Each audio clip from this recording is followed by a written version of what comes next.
Exness. Jinsi ya kusajili na kufungua account. Kutrade na Exness, sajili uwanja wako kwa kutumia website, kisha fungua account moja au zaidi. Tuanze sasa. Ingiza nchi unayoishi, email na password. Password yako lazima ijumuishe namba, herufi kubwa na ndogo zisizopungua 8 hadi 15. Utatumia email na password kuingia katika uwanja wako wa website au Exness Trader app.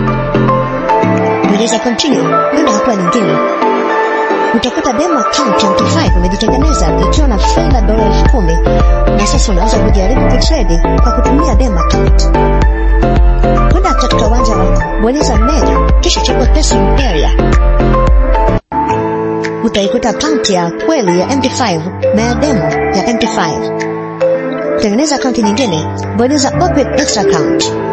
Kisha chagua account type, chagua leverage na currency.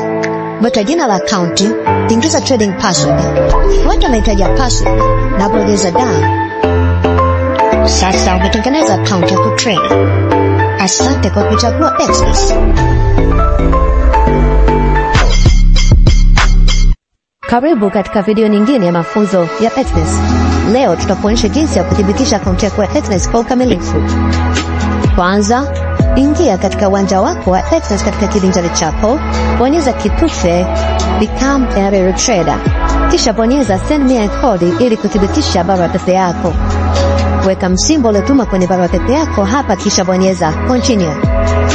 Chagua kama ikiwa unataka message au kupigiwa simu, weka namba yako ya simu kisha bonyeza Send me a code. Ingiza msimbo uliotuma katika simu yako halafu bonyeza Continue kudhibitisha nambari yako ya simu. Kamilisha taarifa zako binafsi kisha bonyeza Continue kudhibitisha taarifa hizi. Ujumbe kwamba taarifa zako, barua pepe na namba ya simu zilizopokelewa. Bonyeza Complete Verification kuendelea kwenye taarifa za uchumi wako. Taarifa za uchumi wako ni utafiti juu ya uzoefu wako katika kutrade. Inakuwezesha kupandisha kiwango cha deposit na kuondoa vikwazo vya kutrade. Bonyeza Continue baada ya kukamilisha taarifa za uchumi. Hatua ya mwisho na kupasa kupakia nakala yako ya thibitisho. Hizi ni nakala za kuthibitisha uhakika wa taarifa zako na za makazi yako. Unatakiwa kuweka majina yako halisi. Majina yako lazima yawe sawa jinsi yalivyo katika vitambulisho vyako, na taarifa binafsi ulizowasilisha yawe sawa na njia za malipo zitakazotumiwa siku za mbeleni. Ikiwa unataka kuhakikisha, bonyeza Edit, sahihisha majina yako, kisha bonyeza Upload Documents ama bonyeza Upload Documents kuendelea. Sasa ni wakati wa kuwasilisha nyaraka zako za uthibitisho wa taarifa zako. Kwanza chagua nchi iliyotoa nyaraka hizo, kisha chagua aina ya kitambulisho ulichonacho. Picha ionekane vizuri na pembe zote 4 zionekane kulingana na aina ya kitambulisho chako ulichoweka. Fuata mapendekezo haya kwa umakini ili nyaraka zako kukubaliwa. Bonyeza Upload Document na tafuta nyaraka yako kuambatanisha.